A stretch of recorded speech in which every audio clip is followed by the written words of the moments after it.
Welcome to an O'Connor Institute and Civics for Life conversation with Claire Rydell Arcenas. Professor Arcenas is an American historian and professor at the University of Montana. She has particular interests in transatlantic intellectual, cultural, and political exchange between the late 17th and the mid 20th centuries. And her first book, which we're going to be talking about today, is titled America's Philosopher, John Locke in American Intellectual Life. And that book investigates the influence of the 17th century English philosopher John Locke on American thought and culture over the last 300 years. Claire, thanks for being here. I'm delighted to be here, Liam. Thanks so much for the invitation. Yeah, of course. No, your book is excellent. It's really interesting. We should say at the start, it's not a biography of John Locke at all, really. I mean, it focuses much more on John Locke's sort of, as we were saying, his influence on American intellectual life and his reception in America. However, I still thought it would be useful for us to begin with a little bit of biography. Maybe you could give us a bit of background about John Locke, who he was, where he's from, all of that good stuff. Yeah, absolutely. So as Americans, in particular, early Americans knew well, John Locke was many things. He wore many different hats. He was what I call a polymath. He was born in 1632 and lived for his time quite a long time. He lived until 1704. So we saw the dawn of the 18th century. But he's a 17th century philosopher, a man of a very tumultuous period in English history, arguably one of the most tumultuous moments in English history that there's been. He lived through the English Civil War, what we know as the Glorious Revolution of 1688. He was, as the historian Mark Goldie put it so well, a child of the Reformation and a progenitor of the Enlightenment. He's living in these really transformative moments in politics and religion and culture and intellectual life. He is a well-educated man. He attends Oxford University, Christ Church, and then teaches there. He is the author of hundreds and hundreds of letters and tracts and essays on topics ranging from money and politics to religion and child rearing. And he is, I think, also a very ordinary man in many ways. And I think that's maybe something we'll get into in our conversation. And I think his ordinariness is one of the things that Americans find so appealing about him. He's not some esoteric philosopher in his ivory tower. He's a man sort of the people in many ways. And that ordinariness is something that I think Americans find very appealing about him. Yeah. In English. And never in his lifetime set foot in America. Correct? That's correct. So he's born in Somerset, dies in Essex. Right. He is in exile in France and Holland and travels in Europe, but never crosses the Atlantic, never sets foot in what will become the United States, what were the North American colonies at the time. Exactly. And you had a medical doctor, right? When he leaves Oxford and he chooses a profession, that's his profession. He doesn't come out as a philosopher. He comes out as a doctor. Right. So he receives sort of medical and philosophic training, but he really gets, one of his most important jobs is personal physician to Lord Ashley, later the first Earl of Shaftesbury. And in this capacity, as a physician, right, as a medical doctor with that kind of medical expertise, then he finds himself in Ashley's and Shaftesbury's sort of intellectual and political circle. But he really, as you said, gets his start as a doctor, not as a political thinker or a philosopher even. Yeah, and what you just said is so important, right? Because in that capacity as the personal physician to the first Earl of Shaftesbury, he's not only living through these transitional and tumultuous times, but he is really a part of it, right? I mean, he is sort of thrust into the debates of the day, and like you said, finds himself in exile,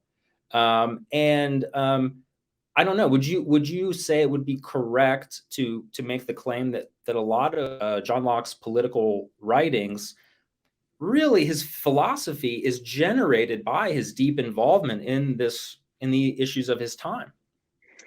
Yeah, absolutely. And I would say it's not just his political writings that are influenced and emerge out of his, as you said, deep involvement in this sort of period of turmoil. It's also his religious writings, and it's his writings on things like education and what we would call epistemology or metaphysics, how human beings understand the world around them, right? And there are very consistent themes that across all of Locke's writings, this opposition to authoritarianism and opposition to sort of long-standing, not particularly sort of well-interrogated traditions, whether they're religious or intellectual. And instead, Locke is writing to uh, uh, uh, sort of free the individual mind and encourage and allow for sort of space for individual human beings to make an impact in their society, in their world. And he does this in all different ways: education, religion, politics, and the ways in which he's conceiving of these ideas, right? They're emerging exactly out of his real world experience. They're not emerging out of his sort of study in some dusty library. They're emerging because he's on the ground in this 17th century English world. Right. Is this, well, let me just ask you, what, when you said earlier that he was in many ways an ordinary man, I think Oxford, medical doctor, exiled to Holland, doesn't sound super ordinary. But you mean more in terms of what? His approach to knowledge, his approach to attaining knowledge, the way he lived? What do you mean by that exactly? So I think by that I mean that he's not, I would say, primarily in the way that we would maybe think of, say, a 19th or a 20th century philosopher, someone who's inside the academy and someone for whom their primary identity and job is as a thinker, right? Someone who writes and teaches. Locke is a thinker, he's a philosopher. He writes these very profound and important tracts, these philosophical works, and they're big and long and dense. But he's doing so while he's also serving as a civil servant for the British government. He's doing so, as a personal physician to the Earl of Shaftesbury. He's doing so, as he's living his life, and he's not doing so in the context of a professional academic appointment. And I think also maybe by ordinariness, I also mean that you get a real sense in his writings that he's very attentive to the experiences, the struggles, the concerns of people less privileged than himself. And so people who aren't necessarily going to Oxford or whatever else. But Right. he's very interested in how can one be a generous human being? How can one be a good friend? How should one sort of live a healthy life? How should one rear good children? And these are, sort of questions and concerns that may strike us as sort of odd given what we know of Locke today. But he's very concerned with the sort of mundane aspects of human life and human living and human existence. And I think this is one of the things that I find so intriguing about him. And it's also one of the things that Americans over the centuries have really found themselves quite drawn to. Yeah. And this is sort of gets to what is, maybe the argument in your book, but certainly a major argument in your book, which is that what we learn about John Locke in school, that John Locke was sort of the philosopher who most influenced the founding fathers and the Declaration of Independence, doesn't really get to the whole story. As you're saying, that he was concerned with a whole panoply of ideas, many of which were of interest to ordinary people. And so you write about his reception in early 17th, or rather early 18th century America, as being largely not political philosophy as much as it was these things that you're talking about, right? These more ordinary concerns of people. Exactly. And so for 18th century Americans and 19th century Americans, Locke's Locke's basis of authority, the single thing that Americans know Locke best for, is his essay concerning human understanding. So his work on how humans gain knowledge about themselves and about the world around them through use of their five senses. And this text is what Americans, if they're reading one thing by Locke, or if they hear the word Locke, the name Locke, this is their primary association. Then, with this as Locke's primary association for early Americans, what they're doing with Locke, the ways that they're understanding then and using his authority is, as you said, in these very sort of everyday, mundane ways. And so they take Locke as this kind of guru, as I put it, for living a good life. And so they're turning to Locke for very specific recommendations. Locke isn't this kind of, as I put it in my work, he's not this kind of adjectival abstraction in the way that today we think of Lockean liberalism or Lockean libertarianism, or we sort of understand Locke as this kind of adjective. In the 18th century, right, he's writing about how mothers should keep their children's feet cold in ice baths to make them hardy, youngsters. And mothers, 18th century American mothers of revolutionaries and founding fathers, they're doing this. They're rearing their children following Locke, and they're understanding Locke's authority very widely. Who had no children, is that right? He had no children, exactly. And this irony isn't lost. They call him the bachelor philosopher. This irony is not lost on them, that you have some childless man providing, wisdom and but that's, water. Yeah. Yeah, exactly. But that's maybe an indication of just how profound Locke's authority was in early America, right? That they respected him so much that even though he had no children of his own, they took his word for, what to do when it came time to raise your own. Yeah, that's really funny. So in an essay concerning human understanding, this is where Locke, you can correct me if I'm wrong, right? This is where he essentially sets out the notion of there are no innate ideas, that all of your sort of ideas are sort of come to you through your senses, and therefore and should consistently be tested. And it was interesting to me because just at first blush, when you think about this, I suppose this is what we would call empiricism. It seems to be what would be in conflict with some of the sort of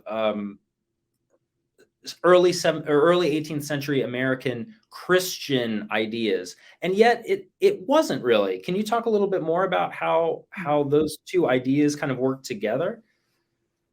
I mean, Locke himself was an avowed Christian, I believe, a Protestant. Very much so, indeed. And many of his most important works had to do with religion. We have things like his letter concerning toleration, which advocates for, as his title says, religious toleration. And then you also have works that we don't tend to read as much today. He has works on the reasonableness of Christianity, right, where he's arguing that there is fundamentally a reasonableness to, we'll say, Protestant Christianity. Mm-hmm. But to your question, right? So exactly. So in his essay concerning human understanding, Locke is arguing against the idea that humans have innate knowledge. And he instead puts forward what, as you said, we would think of as a kind of empiricism, that we gain knowledge both of ourselves and our world around us, not because we're born with ideas, but because we gain knowledge through experience, through our experience of the world, through our rationality and use of our five senses. And this does in many ways run counter to many aspects of Christianity, in particular some tenets of Puritan Protestantism, and in particular the idea of sort of innate sin. And this is something that Locke is arguing against. Now, he says that we can't have innate knowledge of God, for example, but he says that we can have certain knowledge of God. But this, of course, is not entirely satisfactory to people of Locke's time or to 18th century Americans who are really grappling with many of these questions. Mhm. And so you don't see a wholesale, it's important to be clear, you don't see a wholesale acceptance of Locke's religious writings or his epistemological writings. In fact, you have Americans arguing against an essay concerning human understanding. You have Harvard professors, Puritan Harvard professors in the 18th century saying, no, no, no, we don't want to teach our students an essay concerning human understanding. And instead, they're bringing in more recent modifications of Locke's work that try to be a little softer when it comes to maybe the sort of innate knowledge of God, we'll Mhm. say. You have Mhm. people like Isaac Watts and others, other theologians and philosophers who Americans are reading alongside their reading of Locke, and they're doing so in a way to sort of soften some of Locke's arguments, make them a little more palatable. Yep.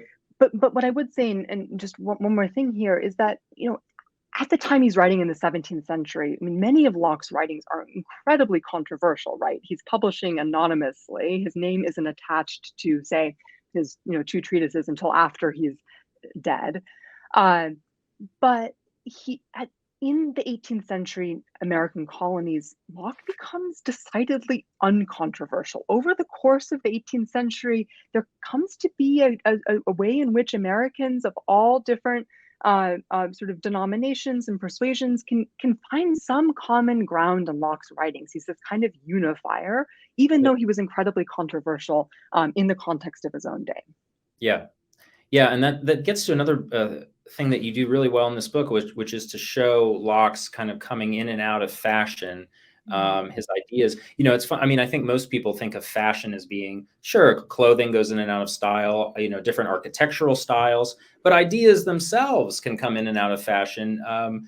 Not necessarily due to anything inherent in the idea, but simply sort of the climate surrounding them. And we'll talk more about that. But before we leave the early 17th century, I wanted to talk about an American who seems to me, and I'll let you talk about this to see if I'm right in this way of thinking, to share sensibilities with John Locke, and that's Ben Franklin. This Mm. idea of being sort of a polymath, someone who really understands science and sort of wants to sort of meld science with the humanities and use that to the benefit of common people. And I was wondering if you could talk a little bit about Locke's influence on Franklin and what we know about it. Yeah. Yeah. So Locke has a profound influence on Benjamin Franklin, and it's a profound influence on Franklin throughout the course of his very long life. And Franklin, young Ben Franklin, encounters the essay as a very young sort of teen, and is immediately drawn to Locke's epistemology, right? So, really, as far as we know, the first work of Locke's that Franklin reads and is familiar with is an essay concerning human understanding. He's familiar with a range of Locke's writings, though, certainly the two treatises of government, certainly very sort of strange works, or strange to us in the 21st century. But Franklin is uh, drawn to, maybe even obsessed with, many of Locke's writings on education, and then much more far afield works. For example, Franklin, in the course of his work of sort of thinking about, as you put it so nicely a minute ago, Liam, to think about sort of how can individual human beings better their communities. Franklin's very interested in doing this, and he's very interested in doing this in Philadelphia. And we have all these sort of examples of Franklin that we know of, trying to make a difference, not just in individual people's lives, but in his Philadelphia community. And he does so by turning to Locke, and in particular, some of Locke's recommendations for creating sort of learned societies. And Franklin's famous junto is derived, the sort of rules for creating a learned society that Franklin's drawing on, these are coming directly, almost verbatim, from Locke's works. And so we don't have this very sort of vague sense of, oh, maybe Locke was sort of in the air and Franklin's this, maybe he's a Lockean liberal, whatever that means. We'll get to that in a minute. No, we have very concrete evidence that Franklin is reading, most likely, sort of multi-volume, the 3-volume edition of Locke's compiled works that was most popular at this time. And Franklin is quite literally sort of taking directly from Locke and from Locke's ideas about creating something like his junto. And then Franklin implements this on the ground in Philadelphia. Yeah. Yeah, and that's so interesting for a few reasons. I guess one being for you as a historian, it's so nice when these connections seem to actually be less hypothetical and very evident. And what's interesting here too is, I guess also for our audience, we should say, you know, John Locke dies in 1704 and Ben Franklin is born in 1706, I believe. So there, you know, kind of it's a little passing of the torch. There are these two transitional figures, really, a kind of that span these times where we're moving into the Enlightenment and John Locke and then into Franklin. So it's fascinating. But I'd like to, Claire, ask you about something you said about Franklin using Locke's theories in a practical way. And I was going to sort of ask you more about this later on, but we might as well jump into it now. John Locke, one of the reasons why John Locke ends up falling out of favor with the public, or just is less read, or is because people see him as too theoretical. I think you make the case in your book that after the American Revolution, that the concern is less with these theories of government than actually running one. So when you talk about Ben Franklin using Locke's theories and putting them into practice, that just sort of kind of made me think about that. I mean, was this a fair criticism of Locke, that he was too theoretical, that he was too in the clouds? I mean, and you can maybe talk about his what was it? The Constitutions of Carolina. You could talk about that maybe in this context as well. Yeah. Before I ever say, is something a fair assessment of Locke, I'm always asking people, you know, for whom, at what time, because what we would consider a fair assessment today is very different than what someone in Franklin's day or in the 19th century, whatever it might be, would consider a fair assessment. But you're absolutely right. So it's important to say, right? So, I mean, Franklin, many of the works, so just sort of to say one more thing about Franklin before I move on to the fundamental constitutions and to your question more specifically, right? I mean, Franklin's not just drawing on Locke's sort of theoretical philosophies, right? He's actually drawing on like specific, very specific things, saying, you know, Locke says a society for, you know, the cultivation of knowledge and community should meet X number of times a week. And Franklin says, wow, oh, okay, I'm going to meet X number of times a week. Okay. But I mean, to your question, right, there's a really interesting, and for me, it was, I think, probably the most surprising part of my research, was uncovering this very profound transformation in the way that Americans conceive of and approach, in particular, Locke's political writings. And this happens in the late 18th century, in the 1770s and the 1780s. And it happens in the context of the American Revolution, but also in the context of the French Revolution, as Americans in the new United States are looking across the Atlantic and saying, oh no, what's happening in France? We don't want that to happen here. Right. But so what's happening is that in the late 18th century, and then we see it really develop in kind of a crescendo, and it's very pronounced in the 19th century, we see Americans being very concerned about the role that theorizing and abstract political thinking has on politics and government. And they begin to draw a distinction between the theoretical ideas of government and the actual application, actual forms of government, the administration of a government. And they're using Locke's writings to help them think about what I think many of us listeners, and maybe you and me, would think of as a sort of chief characteristic of American political thinking. You know, we're anti-theory and we're pro-practice. Right. And, you know, a lot of that isn't true. But at the same time, you do see late 18th and early 19th century Americans saying, no, we don't need abstract philosophical theorizers coming in and telling us how to create a government. We need a government that emerges organically from the people on the ground and from those people's own experiences. And the work that they turn to, these late 18th and early 19th century Americans, the work that they turn to, not just, and this isn't just of Locke's, but the sort of the work of any work that they turn to help them sort through these questions is Locke's Fundamental Constitutions for Carolina. And just very, very briefly, this is a work that is now sort of Locke's involvement in the creation of this document is debated. Right. But 18th and 19th century Americans understood this work as a work primarily of Locke's. And this is a set of fundamental constitutions, a set of 120 constitutions for the English colony of Carolina that emerges in the 1660s. 1669 is the first sort of date of its issuance. And it's a profoundly anti-democratic, aristocratic, sort of pro-slavery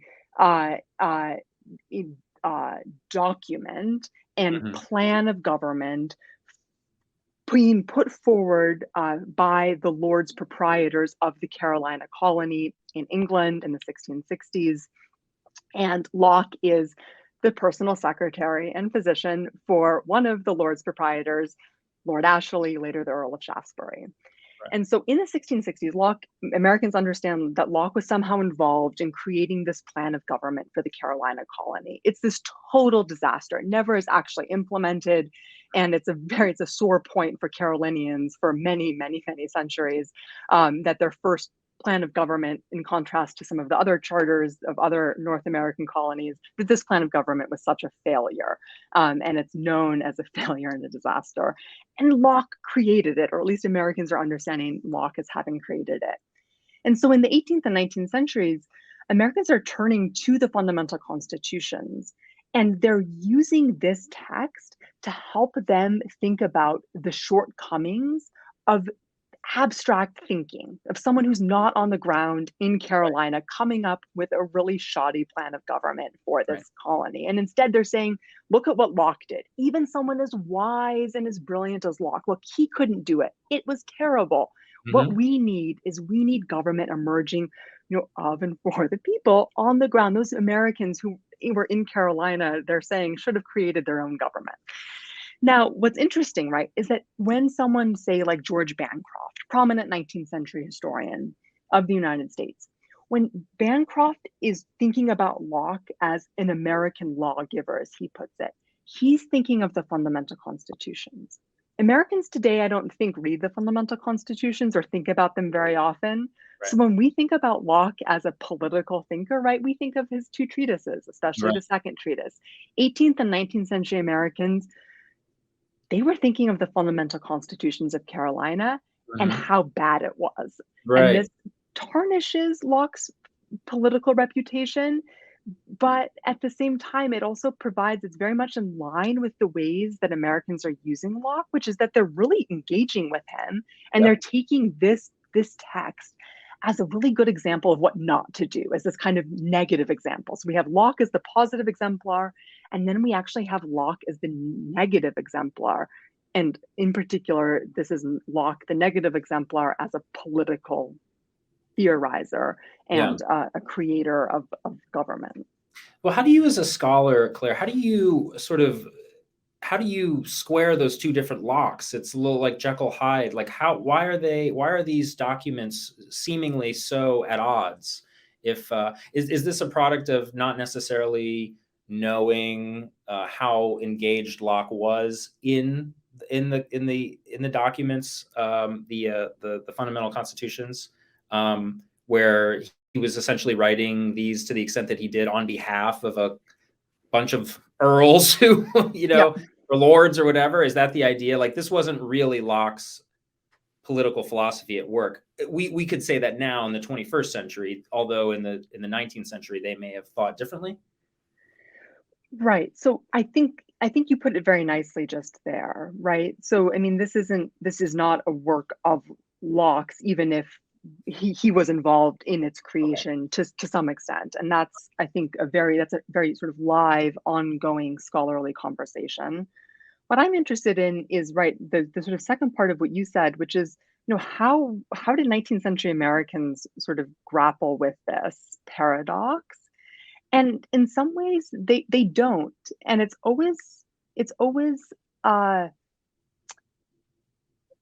challenging maybe as a historian when you see something so clearly, which is that I understand the fundamental constitutions of Carolina, for example, as a profoundly sort of unphilosophical work. And Yeah, so the idea that you would be sort of like really wrestling with the idea that someone as wise and as sort of good as Locke could create something like this, it's like, well, no, this is a very different kind of document from the two treatises or from an essay concerning human understanding. right. He's also creating it insofar as he's sort of, let's say, he's writing it decades before he's writing these other works. And Right. that's, I think, something that I'm always struck by when I'm looking back in my sort of 19th century notes, and when I'm finding in the archives. 19th century Americans, for example, don't seem particularly aware of the sort of chronology of Locke's life. Right. Sure. But I can't, my job as a historian isn't to blame them or to say, "Oh, they were wrong. They didn't understand that this was a product of the 1660s when Locke's thinking was very different, not the 1670s or 1680s or 1690s." Instead, I have to wrestle with sort of what they were seeing as the important paradox here Yeah. and use that, right, to understand what was driving their concerns. Yeah. Whereas today, right, you and I have so much more knowledge of Locke's intellectual development thanks to the work of people like Maurice Cranston, his 20th century biographer, who shows that Locke was actually much more sort of pro authoritarian, pro monarch in the 1660s than he would later become. Right. And so it's very easy for us to forget, right? We think of, Locke the philosopher, and it's this kind of, you know, static, person and thinker. And we forget that, right, Locke, over the course of his long life, he's changing his mind and he's Yeah. writing different things at different times. And Locke in the 1660s isn't Locke in the 1690s and vice versa. And Yeah. that's an important reminder, but it's a really easy thing to forget. Yeah, and an important reminder for any historical writer that we should keep in mind is that sort of chronology and the fact that the best minds often evolve. So that's a really good point, Claire. Yeah, Locke's writings, the ones that we tend to read most often, right, he came at the end of his life for the most part, right, or toward the end of his life in the later part, very later part of the 17th century. After maybe his ideas about government were influenced by the fact that he was in exile. Right? I mean, this makes a difference. If you're writing in Holland because you can't be at your house in England, maybe that influences your political philosophy a little bit. So good to keep those things in mind. One thing I definitely want to talk about before we leave the 18th century entirely is Thomas Jefferson. And so this is a bit of a, I don't know if it's controversial, but there was a review of your book in the Wall Street Journal, which congratulations, that's great. The reviewer did take issue, however, with what he thought was your sort of downplaying of Locke's influence on Thomas Jefferson. When what we learn in school is that Locke was sort of very influential in Jefferson when he was writing the Declaration of Independence. You say in your book, not the whole story. The reviewer in the Wall Street Journal said, you're not giving Locke enough credit, but maybe you are actually giving Locke credit where it's due. Do you want to talk a little bit about that? The whole Locke and Jefferson and the Wall Street Journal to what extent you want to talk about that?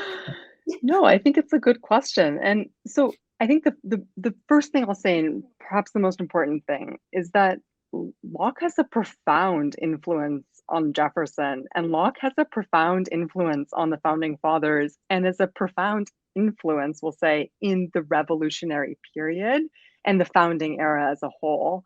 And my hope is that readers of my book get a sense of that, Right. and that readers of my book also get a sense of the argument that I'm making, which is not that Locke was unimportant, but that he was actually so important that when we extrapolate and take just one tiny question, one tiny bit, or one work, we'll say the second treatise, and try to interrogate whether or not Thomas Jefferson drew specifically from the second treatise or was influenced by it in some sort of more indirect way, right? We're missing the main story, the main act.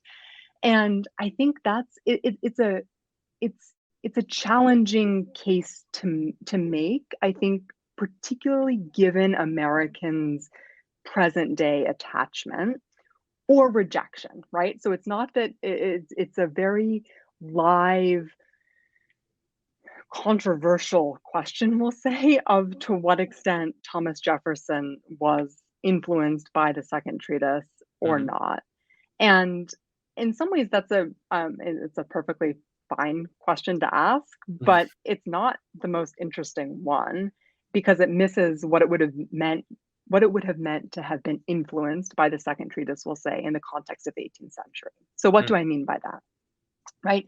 So this goes back to the sort of most important takeaway when thinking about Locke and Locke's importance and reception and influence in the 18th century is that Locke is everywhere all the time. It would have been inconceivable to have someone, be it Jefferson or Adams or anyone else, understand Locke as a political thinker in isolation. okay. That's sort of point number one. Okay. Point number two is that all of the things that we might, as contemporary or sort of present day readers, that we might associate with and attribute to Locke, that these are things that in the 18th century, say ideas about consent-based government, the importance of representative government, the importance of the sort of the privileging the sovereignty of the people, all of these things, these are what 18th century Americans, Jefferson included, are understanding as being key tenets of the English Constitution itself, English political thinking. And they are in no way understanding Locke as having been the sort of origin point for any of these ideas. And so when they're using Locke, as they do in the decades and years leading up to 1776, as they're using Locke, they're understanding Locke as providing support for their arguments, not as providing a kind of origin story or origin point for ideas, say, about consent-based government, representative government, whatever the case may be. Now, I think what is probably uh, might strike some readers as potentially controversial, or at least striking, is my discussion of Thomas Jefferson, and in particular his sort of the language of happiness, Mm, rather than what we would think of, even though it isn't necessarily, but the sort of Lockean construction of life, liberty, and property. Government's role is to protect life, liberty, and property of individuals. And Jefferson, instead of property, it's life, liberty, and the pursuit of happiness. And the question of to what extent was Jefferson simply taking from Locke and saying, aha, instead of property, I'm going to say pursuit of happiness, but by pursuit of happiness, I really mean the acquisition of private property. I think there's very clear evidence, and I'm certainly not the first historian to make this case by any means, but there's very clear evidence that by the pursuit of happiness, Jefferson means something entirely different from a very narrow conception of individual property rights and property acquisition. He means something much more along the lines of a kind of public happiness, a safety and well-being of the people, rather mhm. than the acquisition of material goods for an individual. And so, Claire, that's so interesting what you were saying about the idea of Locke not being necessarily the origin a lot of these ideas necessarily. And I guess that's the case for a lot of sort of uh, Locke's ideas, right? Like with education, for example, in the 17th century, there was a shift in the way that people viewed children, where the idea of play as education became important. And so Locke is sort of, in many ways, kind of in step with the progression of ideas of his time, not necessarily out of step with them. Is that correct? Or Yeah, well, so I would say in some ways he's ahead of his time in ahead? Sure. certain respects. And so he's a sort of out of step in that he's maybe 2 or 3 steps ahead. And so by the time we arrive at the 18th century, it's okay, now we've caught up with Locke, and so he's bringing together, as you said, all of these different thinkers and theories and philosophies of the 17th century, and he's articulating them for the most part very sort of clearly and I'm not going to say succinctly necessarily. He tends to sort of write long works, Yeah. but he writes them in a way that's accessible, we'll say, to sort of relatively well-educated people. And by the time that you have Americans in the 18th century reading his works on education or epistemology or religion or politics, right, it's sort of every day. And there's a kind of Mm. moderateness that I think they find very appealing in Locke. And I think this is one of the reasons too why you have revolutionary figures. You have people like James Otis Jr. who are turning to someone like Locke even when it doesn't always quite make sense because they're actually saying something slightly different than Locke was saying, say, in his second treatise, but they're turning to Locke rather than, say, someone like Algernon Sidney, who was martyred. They're turning, it was a little more radical. They're turning to Locke because he's perceived as having been relatively moderate. And so maybe in step in line with his time. And certainly, by the 18th century, he's seen as such. Yeah, and that's a great point you're making because I wonder often in reading your book how much of the attraction to Locke was less about the ideas per se than about his way of being and his way of thinking that he sort of advocated. So that even if you disagreed with his actual ideas, you still sort of were drawn to the way that he was going about getting there. Does that make sense? Or Absolutely. I think that's a really, really good way of putting it. And I think that's a pretty important and maybe even humbling reminder for those of us living in the 21st century to pay attention to process, right? And the ways that someone arrives at their plans or their proposals or their recommendations rather than just what it is, what they produce in the end.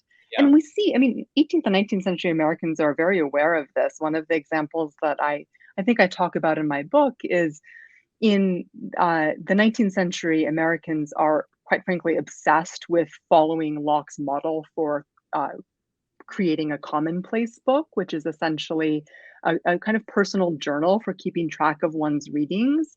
But again, they're turning to like Locke has a very specific program down to like how you should format the index for this commonplace book, and this is being reprinted, and Americans are essentially copying and pasting this yeah. into their own commonplace books. But then you have 19th century editions of Locke's commonplace book come out and sort of acknowledge that like this maybe might not be actually the best system, but it's gained this kind of reputation as being the best because of Locke's status and Locke's reputation as this good thinker and Mm. someone with whom it is good to think with. And that's an interesting I think an interesting realization because it took, in many ways in the 20th century and the 21st century, Americans aren't thinking with Locke. We're Right. thinking about Locke, or we're debating, or we're arguing about Locke, or we're forgetting or ignoring Locke. We're not really thinking with him. And in the 18th and 19th centuries, Americans are. Well, that's a great point because, right, you say about how in the beginning of the 20th century, Locke is sort of like, I mean, he's becomes in America somewhat irrelevant. He's not really read that much, or maybe he is in the academy, but he's certainly not this sort of as he was in the 19th century, the 18th century. But then later he undergoes sort of a renaissance for political reasons. Maybe you could talk a bit about his evolution in the 20th century that brings us up to where we are today. Yeah. So in in 1900, we'll say at the beginning of the 20th century, as I put it, Locke teeters on the brink of irrelevance. There has been a very uh, concerted effort over the course of the late 19th century to properly historicize thinkers like Locke, to create a kind of wall or barrier or separation between the present day and the past worlds that these thinkers were writing and operating in. And so we have at the end of the 19th century and the early 20th century an idea that Locke may be important, as you said, to sort of study in the context of one's college class, say on history of philosophy or on history of political theory. But it's not actually, there's not much that's sort of immediately relevant to ordinary Americans' everyday lives. And so Locke becomes something that people, and Locke becomes a thinker with whom people engage only in the context of college classes, a very short period of their lives. And he's old.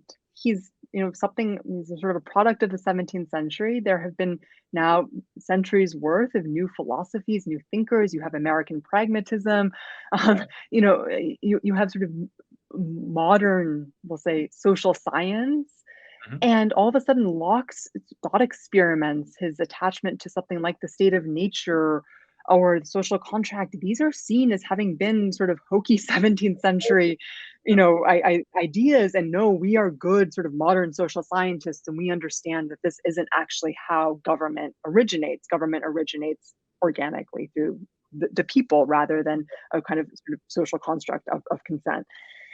And so at the beginning of the 20th century, it's not clear that Locke's going to be anything other than just, sort of a name in a textbook on the history of philosophy, history of political theory. And this changes. And this changes dramatically over the course of the mid 20th century, where in the early decades of the 20th century, the 19 teens, 1920s, 1930s, there begins to be a sense that Locke may actually be relevant to present day questions, especially present day political questions about the relationship between the state and the state and the individual. So these are sort of just very basic sort of questions of to what role or to what extent does the state have a responsibility to sort of the betterment of individual human beings? To what extent should we be privileging or prioritizing a kind of atomistic individualism, a kind of small L liberalism, individual liberty and rights? And Locke is all of a sudden sort of seen as being relevant to these questions of the progressive era, sort of long progressive era, we'll say. But it's not entirely clear in the 19 teens, 20s, and 30s if this relevance, like what exactly this looks like, and if it's a good thing. So Mhm. you have a lot of folks, people like Merrill Curdy, historian Charles Beard, and others who are understanding that Locke's theory of private property in particular uh, is the most sort of important part of his political work, and that this plays a continued role in American political and intellectual life. But there's a kind of uncertainty over whether or not this is a good something to be celebrated or something to be worried about and rejected, and maybe that we should be doing something about it. Mhm. Now, with the Second World War and then the sort of early days of the Cold War, all of this uncertainty and this waffling and this kind of like maybe Locke's relevant, but is it capitalism or is it actually socialism or what's going on here? That goes out the window. Yeah. And now all of a sudden Americans are going, oh my gosh, okay, so the Soviets, the communists, they have a political tradition.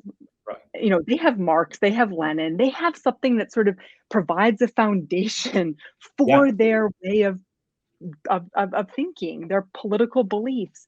And Americans are going, well, wait, what do we have? Yeah, we Do need we have founding fathers? that. Yeah. Maybe, but like what's actually at the foundation of the American political tradition? And this is in the 1940s, the first time that Americans begin to use this word of the American political tradition.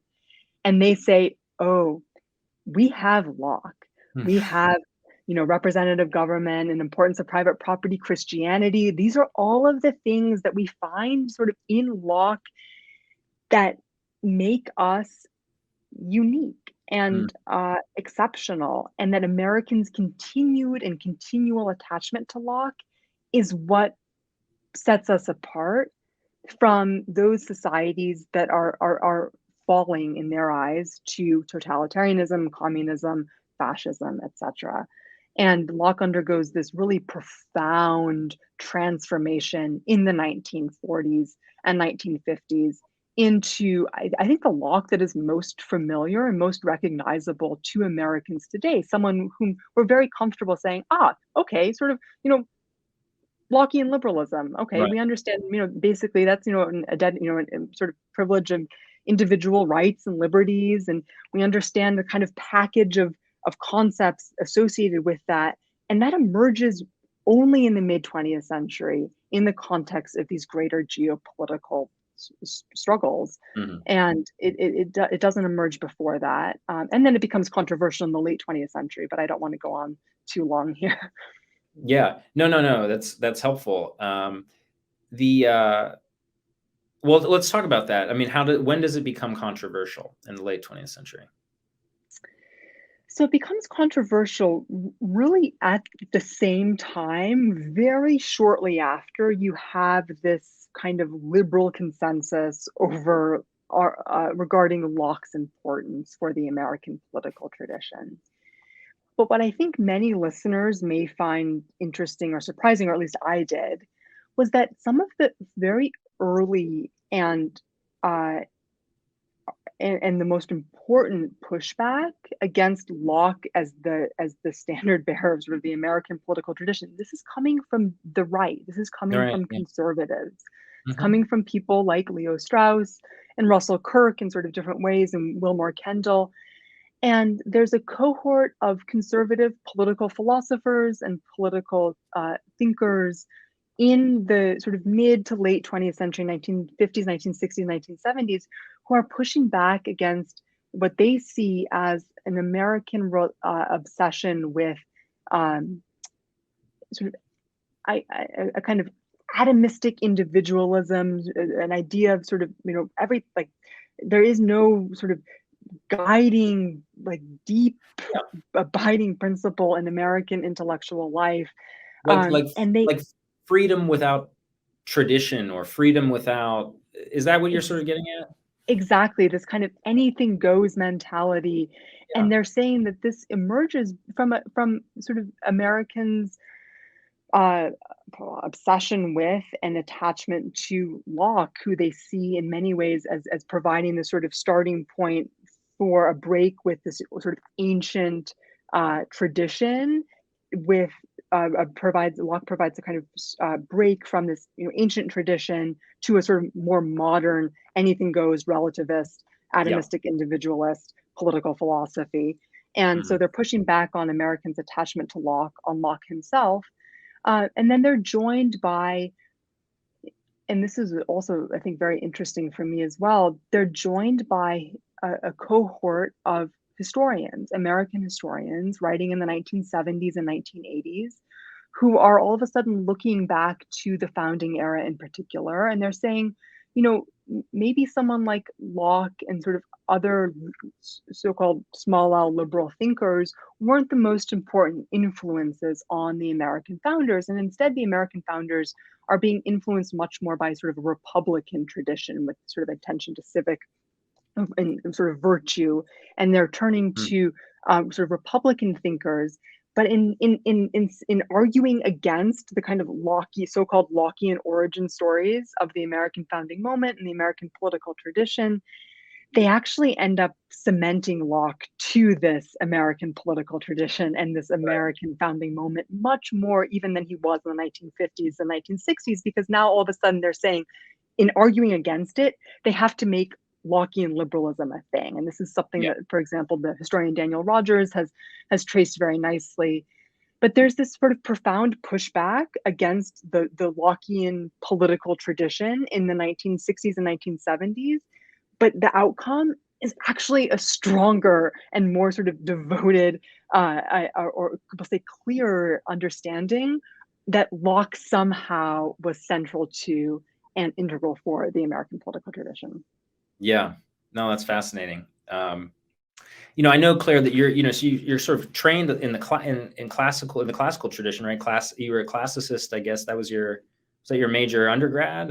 So I mean, It was. I feel like there's another hour where we could talk about, the linkages between Locke but I know we don't have another hour. You have things to do, I don't, but the I'd like to sort of like end with two questions, and I'm going to ask you to sort of leave your historian sort of role for a moment and sort of maybe, I don't know, but see how comfortable you are with this. But to what extent do you think, the first question is, to what extent do you think, having done all this research, that the variety of opinions and approaches to Locke, to what extent does this variety at all, if at all, implicate Locke himself as being not a very specific thinker, but rather a more theoretical thinker that allows for all these different interpretations? So that's the first question. And then the second question would be, here we are in 2023. How do you think that we are, as Americans, how are we coming to Locke today, now? So to your first question, does this implicate Locke as being a kind of maybe wishy-washy, or we can interpret him in all these different ways and use him in all these different ways? I mean, yes, but I'm not sure that's a bad thing. I don't Okay. think that necessarily implies intellectual, uh, you know, inconsistency, or a sort of uh, sort of misunderstanding on Locke's part of what he's doing. I think we see across Locke's writings, right? I mean, these profound, or this profound sense that we need a philosophy, we need institutions, we need whatever it is, we need people to help combat these long-standing oppressive regimes, whether or not it's a sort of mysticism or spirit or authoritarian forms of government. And we Mhm. see this across Locke's work. The fact that we can read Locke in all these different ways and use Locke in all these different ways, I mean, I view that actually as a strength, right? Mm. That we have someone who's created this corpus, this range of work and writings that Mhm. has been and continues to be relevant and debated and misunderstood and argued with and argued against and all of that. And I think this maybe brings me to your second question, which is, where does Locke stand in 2023? Right. And maybe in sort of implied in that is, where will Locke be in, 5 years, 10 years, 20 years? And I mean, this is where I think I can't leave behind my historian's sort of cape hat identity, whatever it is, my time Yeah. traveling cape, as I tell my students. Yeah. Because I think if the past is any guide, just at the moment that we think Locke is irrelevant and teetering on the brink of irrelevance, and right now we see Locke being attacked from both the right, the new right, and the left. Uh, right now, it's very easy to say, oh, maybe Locke will sort of just fade and disappear from American intellectual life. And I think if the past is any lesson, that's not going to be the case. Now, as a Yeah. historian, I'm not going to predict what the Sure. future holds for Locke, but I think he'll continue to be uh, relevant, and maybe even someone with whom Americans once again will be interested in thinking with rather than just thinking about.